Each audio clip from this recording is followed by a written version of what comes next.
Okay, time for a new video. Welcome back to my channel, or hello if you're new. This is yet another Eurovision 2025 related video here on my channel, specifically another Melodifestivalen 2025 related video, because right now I am about to take a look at the grand final of this year's Melfest, which will take place tomorrow at the time of this recording you're watching now, Saturday the 8th of March.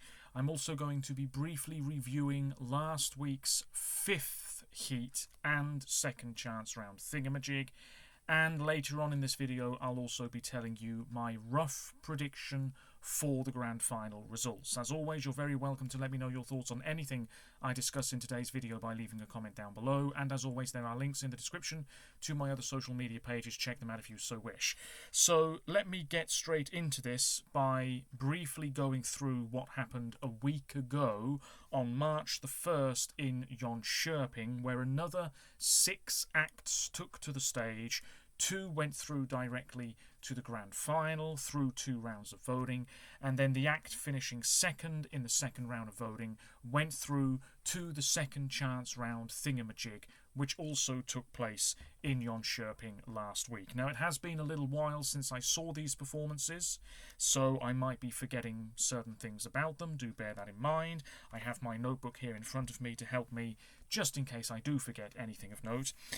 But opening Heat 5 last week, let's get into this. It was the Melfest veterans Arvingarna with Ring Baby Ring. They were there at Eurovision in 1993 when I was just a few months old. I've written here, a group of guys just having a good time. Blue and pink lighting. They were wearing blue jackets. This song was not quite up to scratch in comparison to some of their more recent efforts at Melfest. They've been involved so many times over the years. A little dated, a bit of choreography, quite vibrant, lacking the sparkle of some of their previous efforts, a little bit of pyrotechnics towards the end as well. This wasn't too bad. It was quite feel-good, quite catchy stuff, but you do know what you're going to get with this group. They're not really delivering anything different time after time, and I feel that if they were to come back again in the future, they would just be bringing more of the same. I don't think they're ever really going to have a song capable of winning Melfest again. And this ultimately, despite being a pretty good time and a pretty solid performance, it just wasn't quite at the level it needed to be. I think people just weren't on board with them this time around. They finished 4th in the second round of voting. Song 2 was Arwen with This Dream of Mine. I've written here, electro pop. I can't even read my own handwriting there.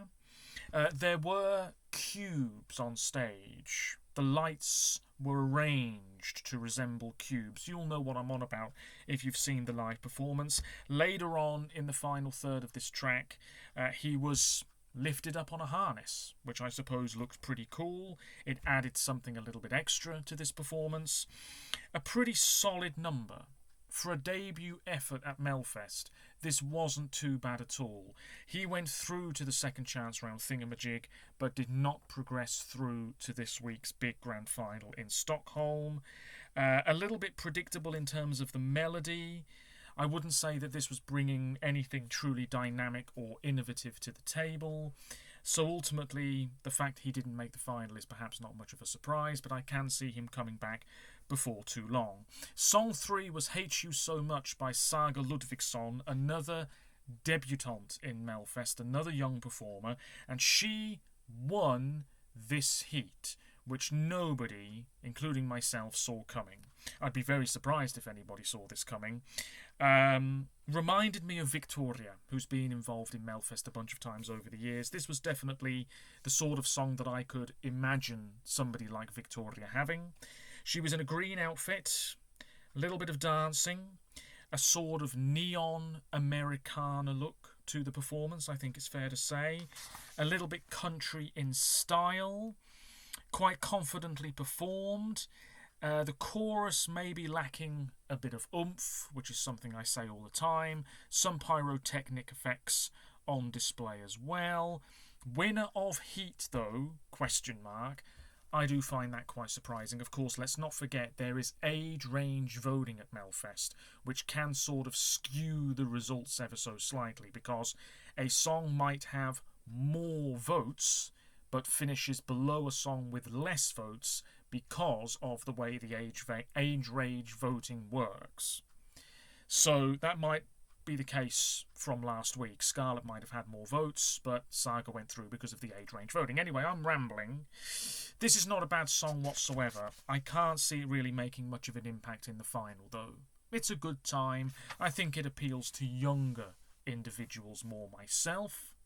We'll wait and see what happens in the final. Song 4 was Victoria Silvstedt with Love It, and this finished last in the second round of voting, so last overall. This was very old school Melfest in my opinion. Definitely not really my cup of tea. I don't think that she was the strongest vocalist. I thought visually this was fairly bland. There wasn't a great deal of colour in this track, this performance, despite the fact it's a somewhat up-tempo tune. She had dancers. She seemed to be having a good time. Other than that, I really don't have much else to say. It's an all-right pop song. It just simply wasn't strong enough. We move on to Wilhelm Buchhaus with I'm Yours. This finished third in the second round of voting. I have to say the snippet really didn't do much for me when I checked it out a week ago, but having seen the performance, having heard the song in full now, he did a really top-notch job. And this felt like a music video. It really did. They went for a sort of apartment look to the staging, and then we saw the crowd. The camera was behind Wilhelm for some of this performance. Everybody was waving their light-up wristbands or glow sticks or whatever it is, and it really felt like a bit of a music video, and I really enjoyed it. Vocally, he was really fantastic as well. This would have been a breath of fresh air in the final. The la-las may be a little bit lazy in terms of the lyricism, but we can overlook that. Very music video. Yeah, don't have anything else to say about it. A job well done. I wouldn't say it was the most original piece of music, but it was still pretty decent. And then we had Scarlett, the two girls with Sweet and Psycho, coming back after their previous effort in Melfest Circus X. I can tell you right now that I much prefer this one. It's a little bit more accessible, if that's the right term to use. I feel as though Circus X, I don't know, maybe it was a bit off-putting for some people. Sweet and Psycho is maybe playing it a bit safer, which is not necessarily a bad thing.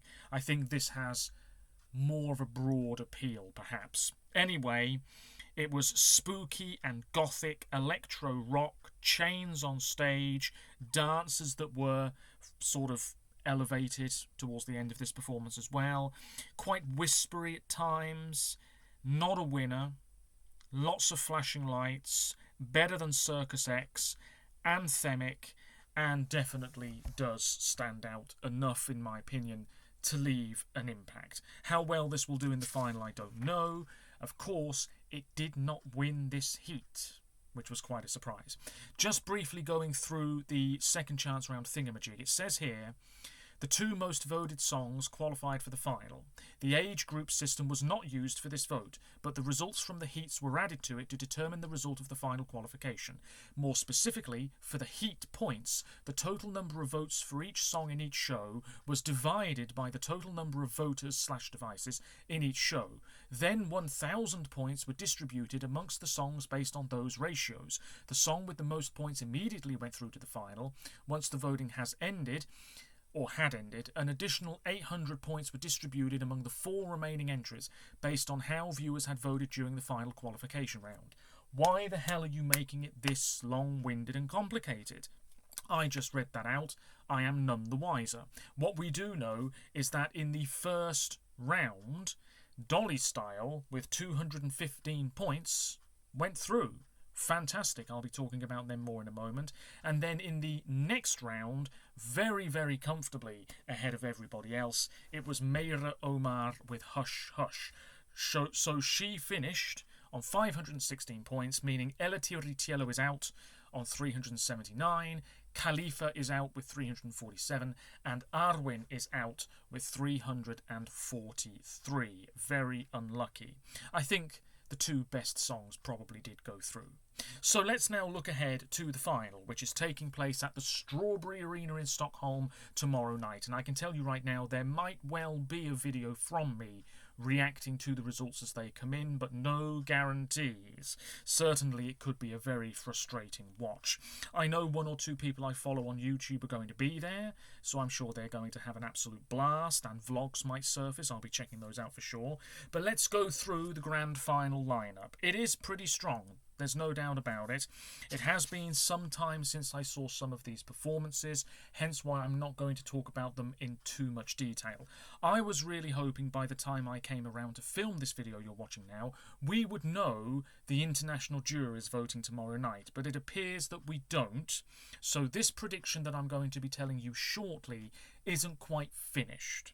Do bear that in mind. If you'd like to see the full prediction, if we find out the international jurors before tomorrow night, I suggest you keep an eye on my other social media pages where I might be posting it.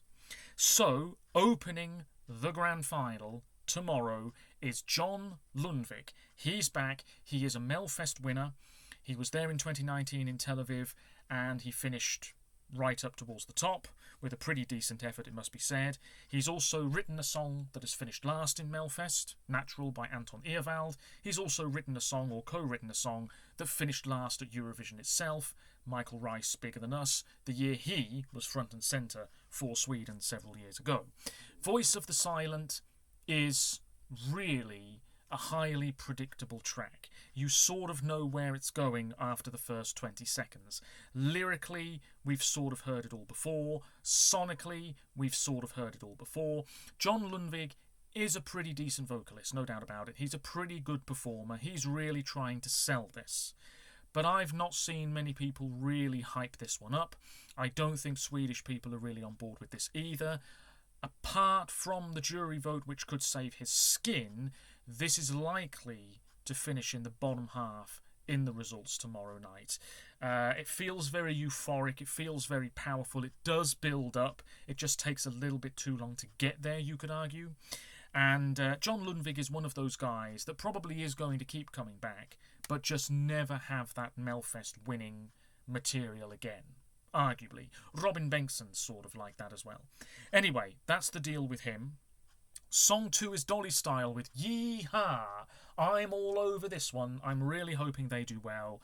I've been checking out some of the vlogs and videos that they've put up on their own YouTube channel. It's the four girls with the wigs, with the outfits, going hard with this look. And this song, it is their strongest Melfest effort so far. Yes, they've had various different lineups and what have you over the years. But this is just 3 minutes of fun, harmless fun. Yes, it's a bit juvenile. Yes, it's clearly aimed at younger voters, which is not a bad thing because let's not forget, in the age range voting, there is a specific vote for really young individuals, so they could well get a few points here and there, no doubt about it. And let's not forget the phone vote specifically as well. Sometimes songs that don't do so well in the app voting do a lot better in the actual phone vote. So maybe Dolly Style will do all right there as well. We'll wait and see tomorrow night. But this is performed really well. Vocally, it's not too bad. They're dancing away. It's very bright. It's very colourful. It's sort of looking like a heavenly, dreamlike rodeo. That's the best way that I can put it. And it's so catchy. I'm really enjoying it. I really liked Hello High all those years ago. I'm really liking this one. It's on early in the running order. Not that the running order should really matter too much. I just hope this isn't completely ignored. And we must remember, out of all the songs in the grand final, this one has done really well in Sweden so far in terms of streaming numbers and things like that. That could play a part in how well this song fares tomorrow night. If it was to finish last, it wouldn't be a surprise, but I have a feeling they won't be last. I think there is quite a bit of love for this track. Moving on to song 3, it's the debutante Greshulla with Believe Me, and this is very sort of West End rock musical in terms of its sound.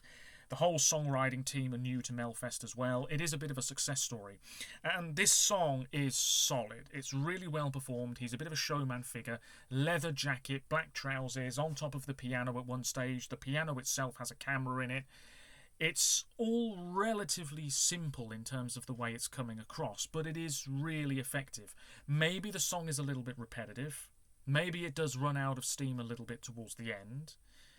But I think it really is a very solid debut effort indeed. And I think the juries will really appreciate this. I'd be very surprised if they didn't. Excuse me, just getting my drink. And I think the public, they're not going to blank this either. So he's in with a very good shot of a top half finish. And it is one of my favourites, I can tell you that much. Song 4 is another one of my favourites. Oh boy. Oh boy. I haven't mentioned Måns yet. But under no flaming circumstances, under no circumstances whatsoever, should he be winning this by a mile. That would be absolutely disgraceful in my opinion, because as fine a track as Revolution is, as solid, as decent a performer Måns Zelmerlöw is, performing the crap out of his track, there should be strong competition this time around, more so than in 2015.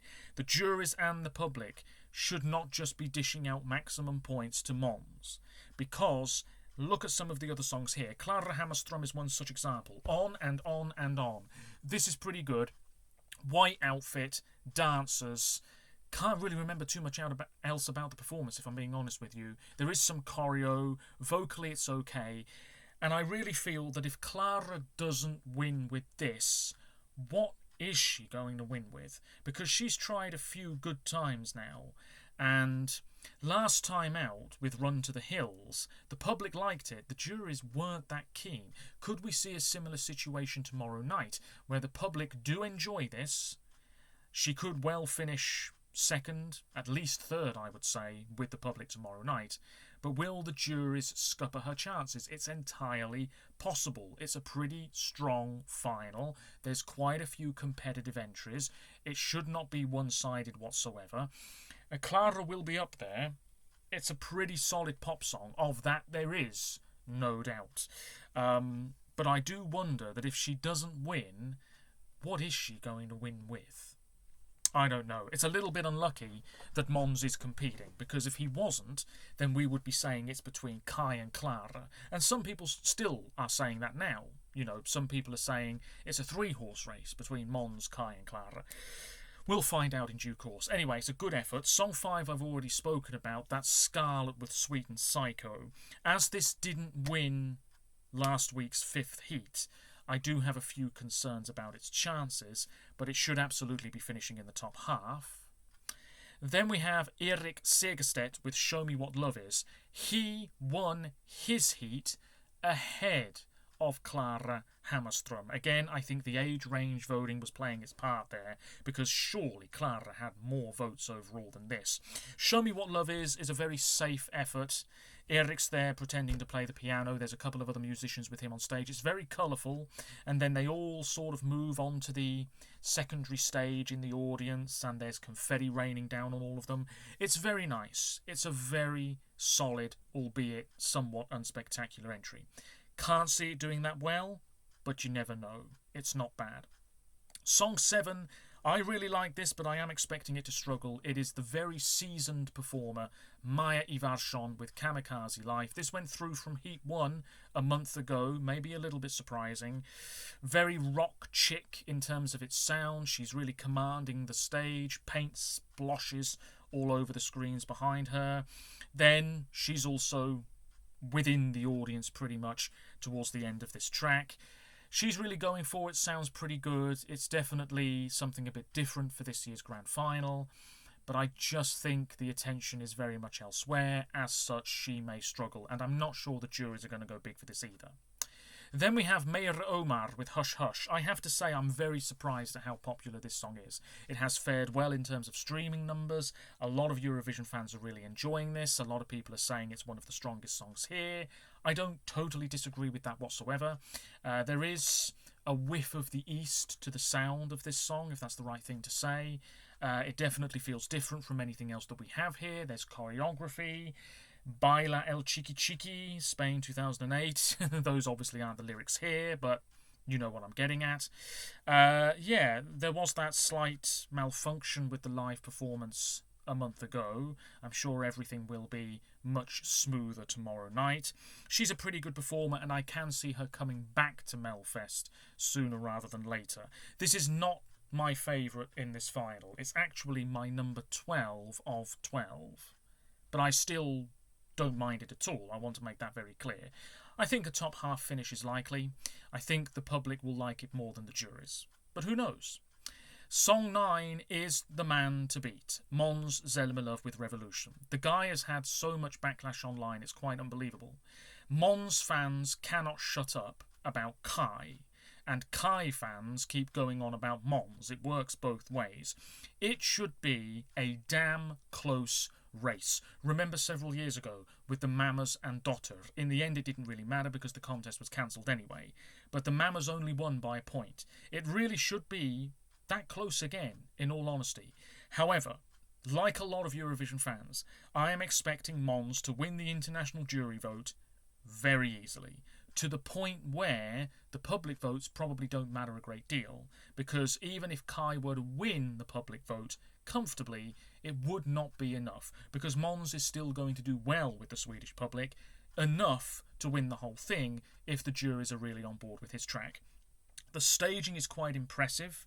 It's not blowing me away, but it's quite impressive, and it builds, and then towards the end, he is belting these notes out like you wouldn't believe. He's a good singer, no doubt about it. I'm not here to bash Måns the man. I've never met him. He is a really, really decent performer. I keep repeating myself now, but he really is. So I'm not bashing him one bit. The song really isn't doing anything that incredible. Let's be realistic. The song isn't much of a step up from what he was doing 10 years ago. You could say it's Heroes 2.0. We've got the cool staging, we've got the fine vocals, we've got the power and determination on display. That is very clear with Måns. He is in it to win it, and it shows. So many artists don't show that, but Måns does every time. Credit where credit is due. However, I would feel very disappointed if this song won, purely because he's been there and done that. He's won before.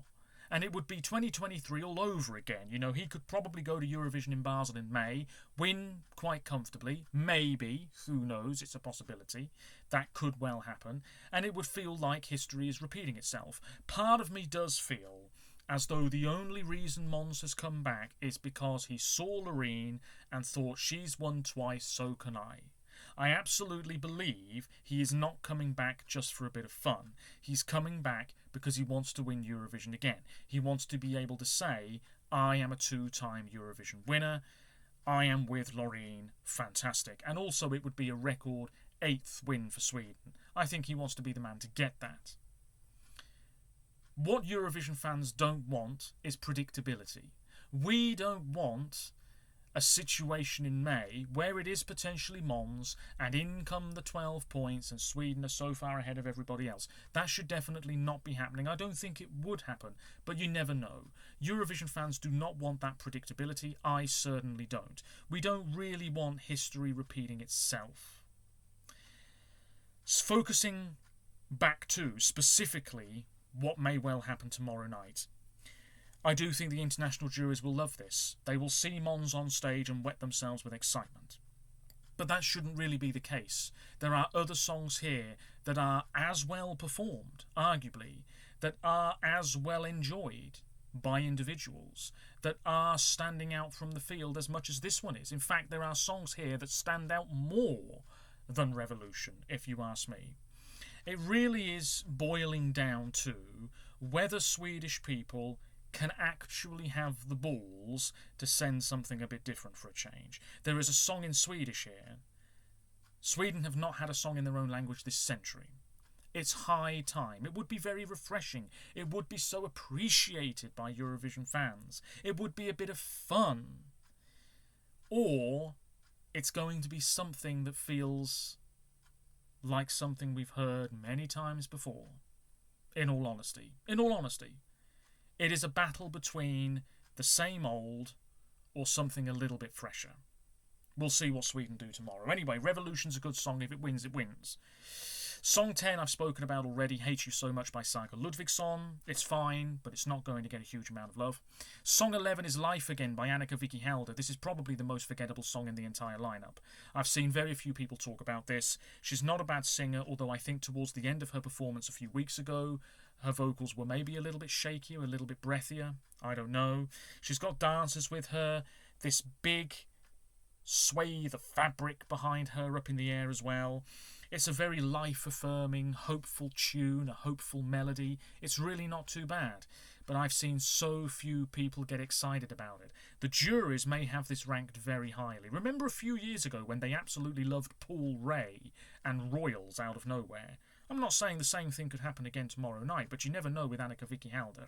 So this one's a bit of a wild card. I suggest keeping a close eye on it, but I don't think it's coming close to winning whatsoever. And then we have the song, and I'm not just saying this because it's my favourite. This is the song Sweden should be sending. It is time for something a little bit out of the ordinary. It is Kai. Why should they win? They're newcomers. Champion the newcomers. Greshul is another example. Champion these fresh young talents on the scene. Barbarabastu's in Swedish, and obviously there's ties with Finland here as well, so it already has some broad appeal. This song has had it might well have had, over 3 million views online. That cannot be ignored. People are loving this. It is catchy, it is fun, it's a bit silly. They're having a lot of fun on stage. The staging is quite interesting. It keeps you invested. It's not boring. Maybe it does get a bit repetitive towards the end. The crowd are fired up for it. The lights are swirling across the arena. Barbarabastu, on and on and on. Fantastic. And it's just such an earworm. More so than Revolution. There is absolutely no question about it. Absolutely no damn question about it. This song stands out more. And at Eurovision in May, first-time neutral listeners who don't have a clue what's about to come their way, with Revolution, they might be blown away by it. They really might. But they might well say, is it really doing anything that interesting? Is it really that enjoyable? It's very dark. It's a little bit gloomy. Yes, it's powerful, but is it really my cup of tea? With Barbarabastu, a lot of people are going to watch this and they're going to think this is pure Eurovision. This is what Eurovision's all about. Not taking itself too seriously. They're having a blast. They're having a great time in a sauna on stage. This is so bizarre. It's so quirky. And damn, this is catchy. Votes, votes, votes. I think the way Eurovision is shaping up this year, Barbarabastu would absolutely challenge for the win in Basel. Just as much, if not more so, than Revolution. Revolution, I think, has competition already with the Austrian track, probably the Czech song, which I haven't checked out yet, but I will be very soon. Keep an eye on my channel for that video when it surfaces. And there's a few other songs this year, the French song that's coming out soon as well. Revolution will have tough opposition. Barbarabastu, I feel like, yes, there's a lot of lively, perhaps tongue-in-cheek type tunes this year. But for some reason in my own head, I'm thinking that would stand a better chance of victory than Revolution. Excuse my stomach rumbling there. It's the nervousness. It's getting to me. I'm going to wrap up my thoughts there because I'm rambling massively, and if you've stuck with me this long, all credit to you. Let me now go through the prediction, bottom to top.